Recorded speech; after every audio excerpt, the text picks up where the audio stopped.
Latest technology courses, best infrastructure మరియు అద్భుతమైన placements. Engineering లో మీ best choice Avian institute of engineering and technology, Ibrahimpatnam.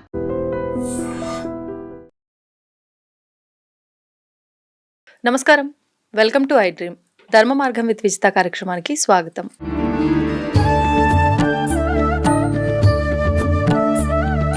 ప్రస్తుతం మనతో పాటు ఉన్నారు శ్రీ విద్యా ఉపాసకులు గీతా కుమార్ గారు. ఇప్పుడు వారితో మాట్లాడతాం. నమస్కారం అమ్మా. శ్రీ గురుభ్యో నమః, శ్రీ మాత్రే నమః. నమస్తే అమ్మా. నమస్తే. అయితే మనకి జూలై 15వ తారీఖు నుంచి వారాహి నవరాత్రులు ప్రారంభం కాబోతున్నాయి. గత కొంతకాలంగా వారాహి అమ్మవారు ఎక్కువగా వెలుగులోకి వచ్చినప్పటికీ, అంటే ఎప్పటి నుంచో ఉన్న ఆవిడైనా కొంతకాలంగా వెలుగులోకి వచ్చారు. వచ్చిన తర్వాత అంటే జనాలు తొందరగా మా కోరిక నెరవేరుతుంది అంటే అసలు ఇంకా బ్యాక్గ్రౌండ్లో అసలు ఆరాధించవచ్చా ఆరాధించకూడదా ఇవన్నీ ఏం ఆలోచించరు. మా కోరిక నెరవేరుతుంది, మేము చేసేస్తాము అని చెప్పి చేసేస్తున్నారు. అందులో భాగంగానే ఈ వారాహి నవరాత్రులు కూడా. మరి ఈ వారాహి నవరాత్రులు ఆచరించే విధానం కూడా చాలా భిన్నంగా ఉంటుంది. రాత్రి సమయంలోనే ఆచరిస్తారు. అసలు చెయ్యొచ్చా నవరాత్రులు, ఎవరు చెయ్యొచ్చు, ఏంటి వాటి గురించి? వారాహి నవరాత్రులు అంటేనే గుప్త నవరాత్రులు. వీటిని గుప్త నవరాత్రులు అంటారు. మనకి సంవత్సరానికి 4 నవరాత్రులు ఉన్నాయి. దానిలో 2 నవరాత్రులు గుప్త నవరాత్రులు. ఒకటి వారాహి నవరాత్రులు, తర్వాత శ్యామలాదేవి నవరాత్రులు. ఈ దేవీ దేవతలను మాత్రమే ఎందుకు గుప్త నవరాత్రులు అన్నారు అనంటే, మనం ఏది చేసినా కూడా గుప్తంగా చేసుకోవాలా అంటే, సాధనా పరంగా ఏం చేసినా కూడా గుప్తంగా చేసుకోవాలి. ఎక్కువ హడావిడి ఉండకూడదు. మామూలుగా చైత్ర నవరాత్రులు, దసరా నవరాత్రులు మనం బాగా హడావిడిగా ఉత్సవంగా ఘనంగా చేసుకుంటాం. వీటికి అలా ఉండదు, హడావిడి ఉండదు, గుప్తంగా చేసుకోవాలి. కానీ ఇప్పుడు మనం ఏం చేస్తున్నాం, హడావిడి ఎక్కువ చేస్తున్నాం. ఇంకొక విషయం ఏంటంటే, వారాహి దేవత అంటేనే శక్తి దేవత, తీవ్ర దేవత, దృఢమైన దేవత, బలమైన దేవత అనే విషయం అందరికీ తెలిసిన విషయమే. ఆమె దండనాథ అంటే లలిత అమ్మవారికి దండనాథగా, అంటే బండాసురుని యొక్క పుత్రులను వధించడానికి ఆమె ఉత్పత్తి అయింది. ఓకే. ఇప్పుడు ఈవిడని ఎవరు ఉపాసన చేయాలి, ఎవరు పూజించాలి? ఇప్పుడు ఈవిడ ఉగ్రదేవతని, తీవ్ర దేవత. అంటే శ్యామల అమ్మవారు మంత్రిని దేవత. ఆవిడని సాత్విక రూపము ఉంది, తర్వాత రాజసిక రూపము ఉంది అనమాట. అంటే మాతాంగి వచ్చేసి కొంచెం రాజసికము, శ్యామల అమ్మవారు వచ్చేసి సాత్వికము. వారాహి అమ్మ కల లేదు, ఇంకొక రూపం అనేది లేదు, సాత్వికం అనేది లేదు, ఓన్లీ తీవ్రమే, ఉగ్రం. వీళ్ళని ఉగ్ర దేవతలు అన్నారు, తీవ్ర దేవతలు అంటారు. తీవ్ర శక్తి గల దేవతలు వీళ్ళు. ఇప్పుడు ఇలాంటి అమ్మవారిని మనం ఏ విధంగా ఆచరించాలి, అసలు మనం తెలుసుకోవాలి, మనకు ఆచరించే అంత అర్హత ఉందా లేదా అని. కానీ ఇక్కడ ఏమైపోతుందంటే, అందరికీ అమ్మగా మనకు కనికరిస్తుంది, అమ్మగానే చూస్తుంది. కరెక్టే, అమ్మనే, ఎవ్వరూ లేదని చెప్పలేదు. కానీ నీకు అర్హత ఉందా? ఇప్పుడు లలిత అమ్మవారి శక్తి ఒక శక్తి, ఆవిడ సాత్విక శక్తి. వారాహి అమ్మవారి శక్తి తీవ్ర శక్తి. నువ్వు లలిత అమ్మవారి శక్తిని భరించగలవు, కానీ వారాహి అమ్మవారి శక్తిని నువ్వు భరించగలవా? ఇంకొకటి ఏంటంటే, అనుష్ఠాన పరులు లేదా ఉపదేశం ఉన్న వాళ్ళు సాధకులు లాగా చేస్తున్నారు గృహస్థులు కూడా. ఇది తప్పు. నేను పూజించవద్దు అని చెప్పట్లేదు. గృహస్థులకు ఒక నియమాలు ఉంటాయి, ఉపాసన పరులకు ఒక నియమాలు ఉంటాయి. వారాహి అమ్మవారిని పూజించాలి అంటే ఇప్పుడు గృహస్థులు ఏ విధంగా పూజించాలి? ఇప్పుడు దీక్షగా చేసేవాళ్ళు 9 రోజులు ఉపాసన పరులు దీక్షగానే చేస్తారు, గృహస్థులు కూడా దీక్షగా చేసుకోవచ్చు. దీక్షా నియమాలు ఏంటంటే, మాంసాహారం తినకూడదు, బ్రహ్మచర్యం పాటించాలి, భూషయనం చేయాలి, ఏకభుక్తం ఉండాలి. ఇది ఖచ్చితంగా. ఓకే. ఇప్పుడు ఫస్ట్ గృహస్థులదే చెప్దాం. మీరు అమ్మవారి ఫోటోని పెట్టుకొని అమ్మవారికి ఎర్రటి పుష్పాలతో, ఎర్రటి అక్షంతులతో పూజ చేసుకోవడము, ప్రాణప్రతిష్ఠ చేసుకోవడము. ఇంకొకటి ఏంటి, అమ్మవారి యొక్క 12 నామాలు చదువుకోవడం, అష్టోత్తరం చదువుకోవడం, అమ్మవారికి పానకము, వడపప్పు నైవేద్యం పెట్టడం. అంతే. ఇది గృహస్థులు ఆచరించాల్సింది. నీకు ఉపాసన ఉండి, నీకు గురువు ఉండి, నీకు అమ్మవారి యొక్క మంత్రోపదేశాలు ఉండి, ఇవన్నీ ఉన్న వాళ్ళు ఏం చేస్తారంటే, అమ్మవారిని తీవ్రంగా సాధన చేస్తారు. అంటే రాత్రి పూట. గృహస్థులు ఎప్పుడు చేయాలి? 6 నుండి 7 లోపు పూజ చేసేసుకోవాలి, 9 లోపు. గృహస్థులకి 9 పైన చేసే అర్హత లేదు. రాత్రిపూట పూజలు చేయకూడదు గృహస్థులు. కేవలం సాధకులు, ఉపాసకురాళ్ళు, ఉపాసకుడు మాత్రమే 9 పైన రాత్రిపూట తీవ్రంగా సాధన అనేది చేయబడుతుంది. ఇంకొకటి ఏంటంటే, ఇక్కడ అమ్మవారి మూల మంత్రాలని ఏ గురువు ఉపదేశం లేకోకున్నట్టు చదివేస్తారు ఈ నవరాత్రుల్లో. మనకి ఒక అలవాటు ఏంటంటే మంత్రాలు చదివేటప్పుడు దానిలో బీజాక్షరాలు ఉండాలనుకుంటాము. మనకి ఓం ఫట్ స్వాహాలు ఉండాలా, వషట్లు ఉండాలా, అంటే అట్లా ఉంటేనే ఏదో నన్ను అమ్మవారు కరుణిస్తుంది అనే ఒక దాంట్లో ఉన్నారు వీళ్ళు. అలా ఉంటేనే. కానీ నువ్వు ఒక గృహస్థుడు గృహిణి అనే విషయం మర్చిపోతున్నావు. నీకు గురువు లేరు, నీకు ఉపదేశం లేరు. నువ్వు అలాంటి తీవ్రమైన మంత్రాలను చదవడం ద్వారా నీకు అంత శక్తి లేదు. ఆ మంత్రాలను తట్టుకునే శక్తి నీకు లేదు. అలాంటప్పుడు చదవడం ఎందుకు? చదివి నీకు ఏదో జరిగి దాన్ని అమ్మవారి పైన నిందేసి అవసరం లేదు. గృహస్థులు 12 నామాలు చేసుకుంటే సరిపోద్ది. మంత్రోపదేశం లేని వాళ్ళు, గురువు లేని వాళ్ళు తీవ్రమైన సాధనలకి వెళ్ళవద్దు. రాత్రిపూట సాధన అసలే చెయ్యవద్దు. 9 లోపు చేసుకోండి. ఇప్పుడు మంత్రోపదేశం ఉన్న వాళ్ళ వరకు వస్తాం. అనుష్ఠానం ఉన్న వాళ్ళు మంత్రోపదేశం ఉన్న వాళ్ళు వాళ్ళకి వాళ్ళ గురువు చెప్తారు. ఇప్పుడు వారాహి నవరాత్రులు వస్తున్నాయి, మీరు ఇది చేసుకోండి, ఈ విధంగా చేసుకోండి. మీ గురువు మీకు ఏ విధంగా అయితే చెప్తారో ఆ విధంగా చేసుకోవచ్చు, తప్పులేదు. ఒకవేళ మాకి మంత్రోపదేశం ఉంటుంది, గురువు అందుబాటులో ఉండరు కొంతమందికి. ఇలాంటి వాళ్ళు ఏం చేయాలి అంటే అమ్మవారికి డైలీ కుంకుమార్చన, అమ్మవారికి డైలీ ఆవరణ పూజలు, అమ్మవారి యొక్క మూల మంత్రాలు వీళ్ళకి పఠించేంత అర్హత ఉంటుంది. ఎందుకంటే ఆల్రెడీ మంత్రోపదేశం ఉంటుంది కాబట్టి అమ్మవారి యొక్క మూల మంత్రాన్ని వీళ్ళు పఠించవచ్చు. వీళ్ళు ఏ సమయంలో చేసుకోవాలి అంటే 3 సంధ్యలు చెయ్యొచ్చు ఉపాసకులు. ఇప్పుడు గృహస్థులు 2 సంధ్యలు చేసుకోవచ్చు, ఉదయము సాయంత్రము. ఈ ఉపాసన పరులు, అనుష్ఠాన పరులు 3 సంధ్యలు చేయొచ్చు, ఉదయము, మధ్యాహ్నము, రాత్రి, సాయంత్రము. ఇంకా కొంతమంది 4 సార్లు కూడా చేస్తారు, ఉదయము, మధ్యాహ్నము, సాయంత్రం, రాత్రి కూడా కూర్చుంటారు. లేదమ్మా మేము ఇన్ని సార్లు చేయలేము అని అంటే అనుష్ఠానం ఉన్న వాళ్ళు ఖచ్చితంగా నైట్ చేయాలి. నైట్ అనేది సాధన చేయాలి కంపల్సరీ. ఒక్కసారి చేసినా కూడా వీళ్ళు 9 పైన చేసుకోవచ్చు. 9 నుండి వీళ్ళు రాత్రి అంతా చేసినా వీళ్ళకి ఏం ప్రాబ్లం లేదు. ఎందుకు అమ్మవారిని రాత్రిపూట చేయాలి అని చెప్పారు అంటే గుప్తము అన్నాం ఇక్కడ. ఇక్కడ ఆల్రెడీ గుప్తము అన్నప్పుడు అందరూ తిరిగేటప్పుడు, అందరూ లేచినప్పుడు, అందరూ మాట్లాడేటప్పుడు ఇంట్లో డిస్టర్బెన్స్ చేయకూడదు. ఇది గుప్తం అనేది ఎవరికి వర్తిస్తుంది? అనుష్ఠాన పరులకు వర్తిస్తుంది. వీళ్ళు గుప్తంగా 9 పైన అసలు చెయ్యకూడదు. మామూలుగా మీకు గురువు లేడు అని అంటే, ఉపదేశం లేదు అంటే 9 పైన చేసే అర్హత లేదు నార్మల్ గా ఉన్న వాళ్ళకి. ఇప్పుడు వీళ్ళు నార్మల్ గా చేసే వాళ్ళు కూడా మేము ఇలా వారాహి అమ్మవారి ఆరాధన చేస్తున్నాం నవరాత్రుల్లో అని చెప్పి చేయకూడదు అని అన్నారు. అది అవును, వాస్తవమా? ఇప్పుడు నార్మల్ గృహస్థులు ఉంటారు, వాళ్ళు 6 నుండి 9 లోపే చేసుకోవాలి. 9 పైన ఇప్పుడు అర్ధరాత్రి చదవండి మంత్రాలు, అర్ధరాత్రి పూజలు చేయండి. నార్మల్ గృహస్థులు మంత్రోపదేశం లేని వాళ్ళు, గురువు లేని వాళ్ళు చెయ్యకూడదు. ఎందుకంటే తీవ్ర దేవత ఆరాధన అనేది ఒక గురువు ఆధ్వర్యంలో చెయ్యాలి, గురువు ఉండాలి. ఒకవేళ మీకు అమ్మవారి ఒక మంత్రోపదేశం ఉండి గురువు లేకపోయినా పర్వాలేదు, చేసుకోవచ్చు. ఏ మంత్రోపదేశం లేదు, ఏ గురువు లేదు అన్నప్పుడు నైట్ టైం చేయకూడదు. ఎందుకంటే ఈవిడ తీవ్ర దేవత. ఈ సాధన చేయడం వల్ల, ఈ పూజ చేయడం వల్ల ఏం లభిస్తుంది అంటే వారాహిదేవి అన్నిటినీ మనకు ప్రసాదిస్తుంది అనేది మనకు అందరికీ తెలిసిన విషయమే.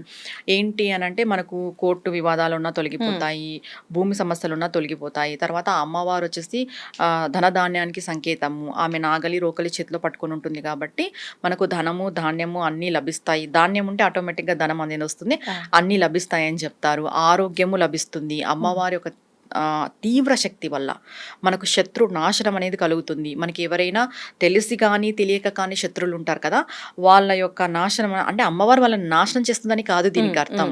నీకు ఎవరైనా శత్రువు ఉంటే వాళ్ళని మారుస్తుంది, వాళ్ళ మనస్సును మారుస్తుంది. అంతేగాని వాళ్ళని ఏదో వెళ్ళి చంపేస్తుంది, వాళ్ళని నాశనం చేస్తుంది, వాళ్ళ జీవితాలు నాశనం చేస్తుంది, అమ్మవారిని మేము ప్రయోగిస్తాం, ఇవన్నీ లేదు. ఇవన్నీ ఇది అసలు ఇది మాట్లాడకూడదు కూడా. ఎంతున్నా అవతల వాళ్ళని మారుస్తుంది అమ్మవారు. ఆ మార్చే క్రమంలో వాళ్ళకి కొంచెం ఇబ్బంది అనేది కలుగుతుంది. ఏదైనా ఒక మనిషిలో ఒక మార్పు వస్తుంది అని అంటే, మార్పు రావాలి అంటే ఒక ఇబ్బంది అనేది వచ్చినప్పుడే మార్పు అనేది వస్తుంది. వారాహి అమ్మవారు అది చేస్తుంది. ఇంకొకటి మన మనస్తే మనకి శత్రువు అని మనం ఎప్పుడూ చెప్పుకుంటాం కాబట్టి ముందుగా మన మనస్సులో ఉన్న అపోహలను కానీ, మన మనస్సు వినకపోవడం కానీ, మనం ఏదైనా అధర్మంగా ఉన్నా కూడా అమ్మవారు మనల్ని మారుస్తుంది. ఇంకొకటి అధర్మంగా ఉండి మనం చేయరాని కార్యక్రమంలో అన్ని చేస్తూ కూడా ఈ వారాహి నవరాత్రులు చేస్తే వాళ్ళకి ఖచ్చితంగా అమ్మవారు చూపిస్తుంది. అంటే తిప్పి కొట్టేస్తుంది అంటాం కదా, అట్లా తిప్పి కొట్టేదైతే వాస్తవం. ఎందుకంటే ఈమెకి న్యాయంగా ఉండాలి, అధర్మంగా అసలు ఉండకూడదు. దీక్షలు చేసే వాళ్ళు కూడా చెప్పులు వేసుకోకూడదు, అబద్ధాలు చెప్పకూడదు, ఎవరితోనూ గొడవ పడకూడదు, మాంసాహారం తినకూడదు, బ్రహ్మచర్యం పాటించాలి, భూషయనం చేయాలి, ఏకభుక్తం ఉండాలి. మామూలుగా దీక్షలు చేసే వాళ్ళు ఈ హెయిర్స్ విరబోసుకొని ఉంటారు, లూజ్ హెయిర్. అలా ఆడవాళ్ళు అయితే అట్లా లూజ్ హెయిర్ అసలుకే వేసుకోకూడదు, ఎర్రటి వస్త్రాలను ధరించాలి. ఆవిడకి ఎరుపు ఇష్టం కాబట్టి ఓకే. ఇవన్నీ అంటే నియమాలు ఉంటాయి. నార్మల్ గృహస్థులు కూడా ఇవన్నీ ఆచరించాల్సిందే. గృహస్థులు కూడా ఇవన్నీ ఆచరించాలి. ఓకే. గృహస్థులు కూడా దీక్ష చేస్తారు 9 రోజులు. అవును, అవును. ఆ దీక్ష చేసే వాళ్ళు అంటే పెద్ద పెద్ద మంత్రాలను చేయకోకున్నట్టు అమ్మవారి యొక్క ద్వాదశ నామాలు ఎన్నిసార్లైనా చేసుకోండి. ఓకే. 108 టైమ్స్ చేస్తారా అమ్మవారి యొక్క ద్వాదశ నామాలు 108 టైమ్స్ చేయండి, హ్మ్. ప్రాబ్లం లేదు. పెద్ద పెద్ద మంత్ర అంటే అమ్మవారి యొక్క మూల మంత్రాలకి బీజాక్షరాల మంత్రాల జోలికి వెళ్ళొద్దు గృహస్థులు. మీకు మంత్రోపదేశం ఉండి గురువు ఉండి అలాంటి వాళ్ళు ఈ మూల మంత్రాలు ఈ బీజాక్షరాలతో కూడిన మంత్రాలను చదువుతూ అమ్మవారిని ఏ తీవ్ర విధంగా అయినా కూడా మనం సాధన చేయొచ్చు. ఒక అమ్మవారికి మనం సాధన చేయాలి అంటే సాత్విక సాధన ఎలా ఉంటుందో తీవ్ర సాధన కూడా అలానే ఉంటుంది. అది కేవలం సాధకులు మాత్రమే చేయాలి అని చెప్తున్నాను. ఇప్పుడు ఎవరో నీ పక్కింటి వాళ్ళు ఎదురింటి వాళ్ళు కొంచెం తీవ్రంగా సాధన చేశారు, నువ్వు కూడా అది చేయాలనుకోవడం పొరపాటు అవుతుంది. ఇంకొకటి ఇది చాలా గుప్త నవరాత్రులు కాబట్టి చాలా ప్రీషియస్ డేస్ అంటాం మనం వీటిని. వీటిలో ప్రకృతిలో ఎక్కువ శక్తి దాగుంటది ఈ నవరాత్రి టైంలో. మీరు ఈ అలంకరణలు ఆర్భాటాలకు పోకోకున్నట్టు అంటే మనం చూస్తున్నాం ఈ సోషల్ మీడియా వచ్చినప్పటి నుండి విపరీతమైన అలంకరణలు ఇదే ఉంటుంది, హడావిడి. ఒక మంత్రం రాదు, ఒక స్తోత్రం రాదు, ఒక స్తోత్రం చేయరు, ఏమి చేయకపోయినా కూడా ఈ అలంకరణల బేస్ పైనే మనం సోషల్ మీడియా అంతా నడుస్తుంది. అలా కాకోకున్నట్టు దీన్ని పక్కన పెట్టేసి ఇవి గుప్తంగా చేసుకునే కాబట్టి సాధన పెంచండి. ఇప్పుడు గృహస్థులు అయితే ఇదే ద్వాదశ నామాలని ఎక్కువ సార్లు చేసుకోండి. ఈ ఉపాసకులు సాధన పరులు అయితే మీకు గురువిచ్చిన మంత్రాన్ని చేసుకుంటూ ప్లస్ అమ్మవారి యొక్క మూల మంత్రాలను కూడా ఎక్కువ సార్లు చేసుకోవడం ద్వారా మనకి ఎక్కువ ఫలితము ఉంటుంది. మనం శక్తిని పెంపొందించుకోగలం. అంటే ప్రకృతి నుండి మనకి శక్తి వస్తుంది, అమ్మవారి నుండి మనకి శక్తి వస్తుంది, ఆ మూల మంత్రాలను చదవడం వల్ల మనకు శక్తి లభిస్తుంది. ఇంకొకటి అమ్మవారి యొక్క అనుగ్రహం శీఘ్రంగా అనుభవిస్తాం. ఎందుకంటే ఇవి చాలా చాలా ముఖ్యమైన రోజులు. మనకి సంవత్సరంలో 4 నవరాత్రులు ఉంటే 3 నెలలకు ఒక నవరాత్రి ఎందుకు వస్తుంది అంటే మనల్ని మనం ప్రిపేర్ చేసుకోవడానికి, మనల్ని మనం రెడీ చేసుకోవడానికి, మనం అమ్మవారి యొక్క శక్తికి దగ్గర కావడానికి, అమ్మవారి యొక్క శక్తి మనలో ఇన్బిల్ట్ చేసుకోవడానికి ఒక్కొక్క నవరాత్రి అనేది వస్తుంది. శక్తి అంతా ఒక్కటే కానీ పేర్ల ద్వారా పరివర్తనం చెందుతుంది. ఇప్పుడు చైత్ర నవరాత్రిలో లలితాదేవిగా మనం పూజిస్తాము. ఇప్పుడు వారాహి శక్తి ఒకటే, ఈమె వారాహిగా పరివర్తనం చెందింది, మళ్ళీ దుర్గంగా పరివర్తనం చెందుతుంది, మరి శ్యామలాగా పరివర్తనం చెందుతుంది. అంటే నేచర్లో అమ్మవారి శక్తి మనకి సంవత్సరానికి 4 ఋతువులు ఎలా వస్తాయో ఈ నవరాత్రులు కూడా అలానే వస్తాయి. మన నేచర్కి మనకి అమ్మవారికి ఎప్పుడు కనెక్టివిటీ ఉంటుంది. మనం వీటిని బాగా ఉపయోగించుకోవాలి. ఇక్కడ పెద్ద పెద్ద నైవేద్యాలు పెట్టే అవసరం లేదు. ఈ నైవేద్యాల విషయంలో చాలా మందికి చాలా డౌట్ ఉంటుంది, అమ్మవారికి ఏం పెట్టాలని. మెయిన్గా పానకమే. పానకము, కందదీపం. మీకు కంద దొరికితే కందదీపం పెట్టుకోండి. దీంట్లో మళ్ళీ 9 రోజులు పెట్టాలా, ఒక రోజు పెట్టాలా అనేది కూడా చాలా డౌట్ ఉంటుంది. ఒక రోజు 9 రోజులు, మీకు ఏ రోజు వీలైతే ఆ రోజు. ఒకవేళ పంచమి రోజు పెట్టుకుంటే చాలా మంచిది. పంచమి 5వ రోజు, పంచమి రోజు కందదీపం పెట్టుకోండి. ప్రతి రోజు కూడా బెల్లం పానకం, వడపప్పు. దీనికి మించి మీరు ఏమైనా పెట్టుకుంటే అది వాళ్ళ ఇష్టం, కానీ అమ్మవారికి పానకమే ప్రధానం పెట్టుకోవాలి. అంటే వారాహి అమ్మవారికి కందదీపం విశేషమా, లేదు అంటే ఏదైనా పరిహారం లాగా? లేదు, అమ్మవారు అంటే అమ్మవారు భూమికి సంబంధించింది కాబట్టి వరాహ రూపము వరాహమూర్తికి సంబంధించింది. ఇంకోటి వారాహిదేవి యొక్క స్వరూపం వచ్చేసి వరాహ అంశ అంటాం. యజ్ఞ వరాహ స్వామి యొక్క శక్తి ఈవిడిలో ఉంటుంది అనమాట. భూవరాహ స్వామి మనం అంటాం కాబట్టి. ఎందుకంటే ఈమెకి భూమిలో పండిన, ఇప్పుడు వరాహం అంటే ఏంటి, ఆల్మోస్ట్ అన్ని తింటాదని మనకి జనరల్ గా చూసుకుంటే దుంపలు భూమిలో పండిండేటివి చాలా ఇష్టమా అని చెప్తారు. అలాగే ఈ కంద దీపం కూడా వారాహి అమ్మకి శ్రేష్టమా అని చెప్తారు. అవైలబిలిటీ ఉంటేనే పెట్టండి, లేకపోతే ఏం అవసరం లేదు. నార్మల్ గా మీరు నిత్య దీపారాధన చేసుకొని మనం ఈ 9 రోజులు ఏం చేయాలి, బాగా జపం చేయాలి, బాగా సాధన చేయాలి. గృహస్థులైతే మీరు ఉదయం 6 నుండి సాయంత్రం 9 లోపు మీ సాధన అంతా చేసేసుకోండి. నార్మల్ గృహస్థులు. అనుష్ఠాన పరులు గురువులు ఉండే వాళ్ళైతే 9 పైన రాత్రంతా కూర్చొని చేయండి, నో ప్రాబ్లం. సాధన బాగా చెయ్యాలి, జపం బాగా చేయాలి. ఆ దీపం పెట్టిన కందని కూడా నెక్స్ట్ డే కూరల్లో వేసుకోవచ్చు కదా, అలా వినియోగించవచ్చు. వేసుకోవచ్చు, కూరలు చేసుకొని వేసుకోవచ్చు. కానీ ఇప్పుడు కంద దీపం పెట్టమన్నాం కదా అనేసి దానికోసమే మనం తిరిగి టైం వేస్ట్ చేసి, దొరికితే పెట్టండి, దొరకలేదు నో ప్రాబ్లం. నెయ్యి దీపం పెట్టండి అమ్మవారికి. ప్రతిరోజు సాయంత్రం నెయ్యి దీపం పెట్టండి. ఉదయం లేకపోయినా సాయంత్రం సాయంత్రం పూట చేసుకోండి. 3 పూటలు చేసుకుంటున్నాం అనే వాళ్ళు 3 పూటల చేసుకోవచ్చు, నో ప్రాబ్లం. లేదు మాకు కుదరదు అనే వాళ్ళు సాయంత్రం ఖచ్చితంగా చేసుకోండి. ఇప్పుడు అమ్మవారు శక్తి దేవత అన్నారు. విడి రోజుల్లో అయితే వారాహి అమ్మవారిని అసలు మనం ఆరాధించము. ఇప్పుడు నవరాత్రులు చెయ్యాలి అనుకొని ఆ చిత్రపటం తెచ్చుకున్న వాళ్ళు నార్మల్ గా అయిపోయిన తర్వాత పూజా మందిరంలో పెట్టచ్చా? అయిపోయిన తర్వాత పూజా మందిరంలో పెట్టచ్చు. ఒకవేళ మేము అమ్మని భరించలేము అనే వాళ్ళు తీసి ఎత్తి పెట్టచ్చు, మళ్ళీ నవరాత్రులకు పెట్టుకొని పూజ చేసుకోవచ్చు, అదేం ప్రాబ్లం లేదు. పెట్టుకునే శక్తి ఉంది మాకు అంటే కొంతమంది అమ్మవారిని చూసేంత శక్తి కూడా వాళ్ళకు ఉండదు. నేను చాలా వరకు నా దగ్గర వచ్చిన క్లయింట్స్ లో నేను విన్నాను, అంటే మేము అమ్మవారిని చూడలేకపోతున్నాము అనేటోళ్ళు కూడా ఉంటారు. అలాంటి వాళ్ళు భరించలేరు, అలాంటి వాళ్ళు ఎత్తి పెట్టచ్చు.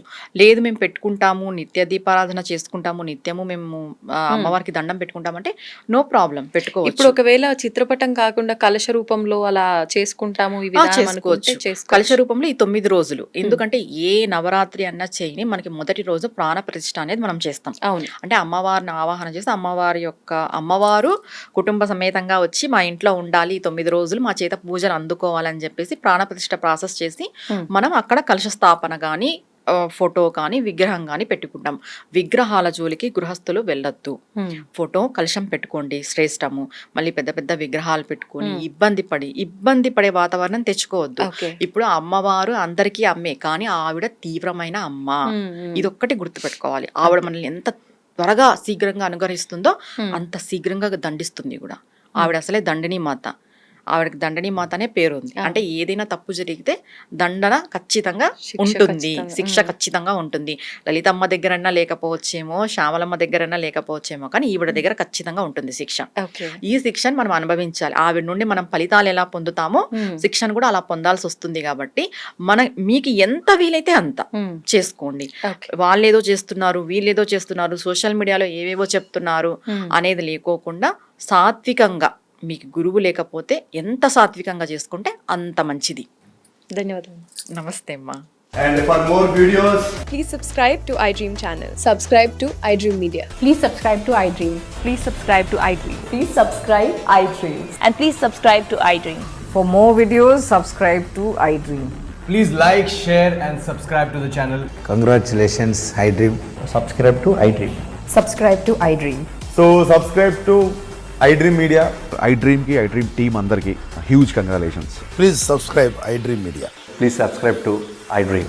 Subscribe iDream. Please subscribe to iDream. iDream అంటే నా కళల ఛానల్ సబ్స్క్రైబ్ చేసుకున్న నోరు తిరుగుతలేదు, మీరైతే గంట గుర్తు కొట్టండి. For more such videos, please subscribe to iDream. Subscribe to iDream. Please subscribe to iDream. Please subscribe iDream Media. Please do subscribe to iDream. Please subscribe to iDream Media. For best entertainment and information, please subscribe iDream. And don't forget to subscribe to iDream.